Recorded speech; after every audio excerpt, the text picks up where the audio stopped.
What's going on, fellas? It's another Boogie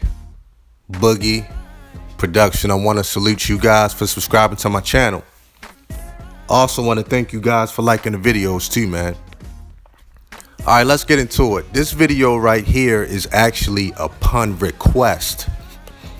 And I usually don't do videos upon request. You know, I try to do them in the past, and I'm gonna be honest, man, those videos never came out right, because if I don't do a video when I'm passionate about something, I don't know, man. I just don't have that same aggression and moxie. But I said, fuck it, I'll do this one, man. Because it was a young cat that hit me up and was asking me about the importance of a crispy mouthpiece. So I said, why not? I'll do it Boogie style. You know, so I usually liken a crispy mouthpiece to a boxer in a boxing ring, right? You know, having a conversation with a female is the same thing as a boxer in a boxing ring. And if you really pay attention to boxing like I do, there's a sweet science to it, you know. And if you really know what you're looking at, it could be sexy to look at, you know. Really, you have all kind of fighters, right? You have knockout artists, you know, your Joe Louis, your Joe Frazier's, your Roberto Duran's, your Sonny Liston's. Then you got your technically gifted fighters, your Pernell Whitakers, your Floyd Mayweathers, your Roy Jones, you know. Then you got your stylist fighters. You got your Muhammad Ali's, your Sugar Ray Robinsons, your Sugar Ray Leonard's. So it all depends, man. Everybody got their own flavor once they enter the boxing ring. And that's the same thing with having a conversation with a female, having a crispy mouthpiece. Everybody gonna have their own style and flavor. You know, some guys might come through like Smokey Joe Frazier, you know, like Smoking Joe. Just go ahead and hit the female with the left hook off top. Bang, bang, bang. You know what I'm saying? Some guys might be like Pernell Whitaker and just play defense. Some guys might be Muhammad Ali and come through with some style and swag and talk about how pretty they are. It all depends on the person, man. But in each of these situations, in regards to having a crispy mouthpiece in boxers in a boxing ring, the most important thing is timing. It's timing, right? Most comedians say when they on stage telling jokes, if they don't say their punchlines at the right time, they can lose the audience. And once you lose your audience, it's a wrap. You know, it's pretty much a wrap. Only few professional comedians can lose an audience and get them back. You really got to know what you're doing in those situations. And that's the same thing as when you're talking to a female. You know what I'm saying? If you don't keep that bitch attention, and if you lose the high ground while you're talking to her, it's pretty much a wrap. You know? So the first thing I do is when I go into a boxing ring is I throw my jab. Because I want my opponent to feel my strength, right? You know, and if you're fighting a good opponent, they're going to throw their jab back. And you're going to feel their strength. But that's actually a good thing, because I'm going to tell you why. That's going to knock off the nervousness. Once you feel their strength, boom, they tag you one time, you be like, oh, that ain't that bad. Then you commence to your boxing plan, your fight plan. Same thing when you're talking to a female, man. You know, let your jab be your initial line. Let her feel your strength. You know, then she might say whatever, and then boom, you go in with your mouthpiece plan, whatever you want to call it, your game, your mojo. You know what I'm saying? But that is a sweet art, a science to it, man. Like it really is. And you got to pay attention to the nuances, you know. Same thing in a boxing ring. Many boxers have different ways to win a fight. Some guys might cut the ring off on you. You know what I'm saying? Some guys might do the rope-a-dope. Some guys might do the shoulder roll. Some guys with strong chins, they just might sit there and take the hit. You know. But every boxer, I tell you this, no matter what style of fighter that they are, They all are waiting on the right time to strike and get that knockout blow in. All of them are waiting on the same thing. Same thing with a crispy mouthpiece. Same thing with having a conversation with a female. You just waiting on that right time, boom, and then you're going to strike. And if you are a real good fighter, you can create your knockout moment. Same thing with having a conversation with a female. If you really know what you're doing, if you got advanced game, you can create that moment. You know, but the guys that actually create that moment, those are the guys that are good at the subtleties, the nuances, right? Those guys are looking at the body language. You know, those guys are looking at her facial expressions. You know what I'm saying? Those guys are very sensitive. Not sensitive in regards to emotions. Those guys are sensitive to other human beings. Let me give you an example of being sensitive.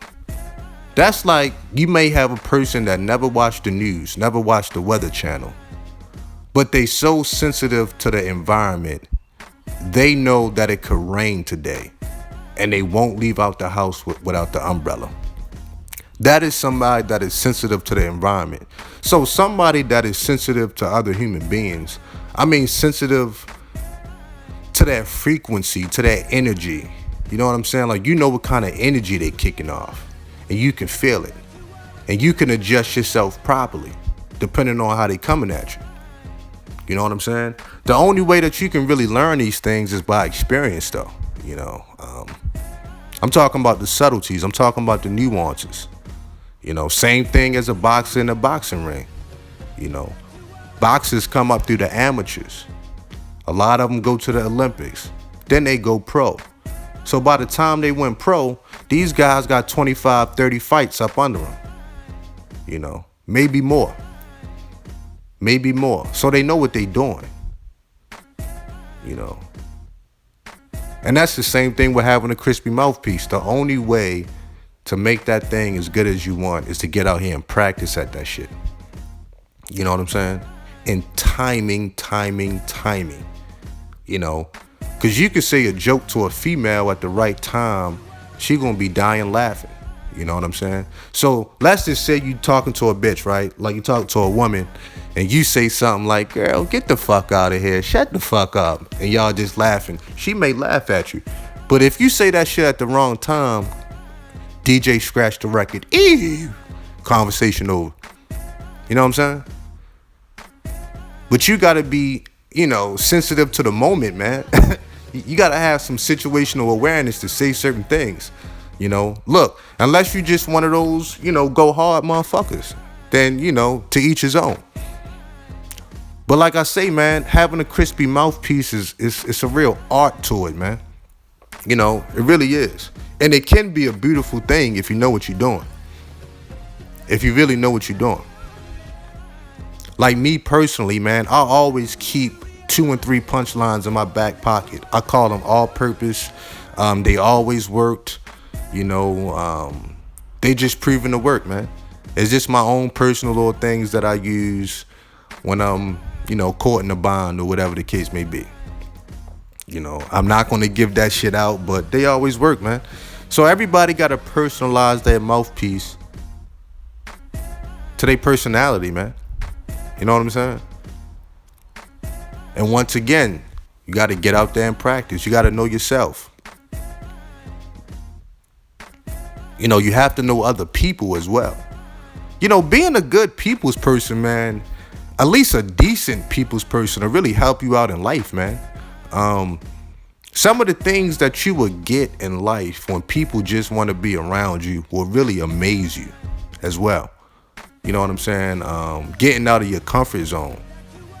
So, you know, by nature, I would say I'm more of an introvert, but I've got more out of life when I was an extrovert. That's just a fact in my life. So, you know, I got to make the proper adjustments. You know what I'm saying? So, you know, not to get too deep into that kind of shit, but, you know, look, a boxer has their boxing gloves, right? When they walk into that ring. And a man has his mouthpiece. And this is for every man. Every man needs a mouthpiece. Even if you a jawline nigga. You know, you can still talk your way out of some pussy by saying some dumbass shit. Matter of fact, if you like a Boris Kojo looking supermodel kind of nigga, in those kind of cases, I would say, if your mouthpiece ain't crispy, don't say nothing at all. Cause a nigga like that'll probably still get the pussy. But you can say the dumbest shit and dry up the pussy. And that's what you don't want to do. You see what I'm saying? So for the average brother, cause you know, ain't no niggas looking like Boris Kojo. So for the average brothers like us, the same way that boxer goes in there with his boxing gloves, you gotta leave the world with a crispy mouthpiece. You know, if you think it's worth it. You know, work on it. Make sure it fits your specs. You know what I'm saying? And learn about your timing. Take your time when you're talking to people. Pay attention. You know, understand the moment. You know what I'm saying? Have some real situational awareness. You know, all of this takes time. It's not going to happen overnight. You know, don't be scared to get rejected. You see what I'm saying? Don't be scared to get rejected when you're talking to a female. You know, it is what it is, man. So, you know, I know a lot of people underestimate the mouthpiece, but, you know, look, that's how pimps stay in business with their mouth, man. You know. Matter of fact, most gorilla pimps aren't really successful. You know, it's the more pimps that run their game with finesse. And they can talk a female into anything. You can talk a person into submitting. It's kind of like if you a salesman. You know what I'm saying? You can't knock on somebody's door with a gun in your hand and say, hey, you know, buy my product. You know what I'm saying? Hell no. You got to know how to work your mouthpiece. It got to be crispy. You know? I remember, man, I was selling newspapers when I was a kid, going door to door, going through the hood, going through white neighborhoods. Yo, really quick side note, man. I remember I knocked on this white family's door, man, and I guess they never really seen black folk or something like that, man. And you know, like the little kid came to the door. He said, "Mommy, it's a black guy at the door." I was like, "Oh shit, I ain't gonna sell no papers here, man." So I just kept it moving. If I could go back to that moment, I would have worked my mojo on that family. Cause I'm that confident, but at that time, I was maybe 14 years old. I was like, fuck that. But anyway, but yeah, you know, I was selling newspapers, man. And I had to talk to the people in the hood. I had to talk to the people in the suburbs, man. I had to get these people to sign up and buy these monthly subscriptions, man. I had to have these people pay me money, man. You see what I'm saying? So you got to learn the nuances, man. And any top salesman, their mouthpiece is super crispy. You know, it's that mouthpiece that gets them through life. With a female, you can close a deal over the phone if you know what to say. You know, all this going out on dates and all this other kind of shit, man, that first conversation is everything. You can close that deal, fam.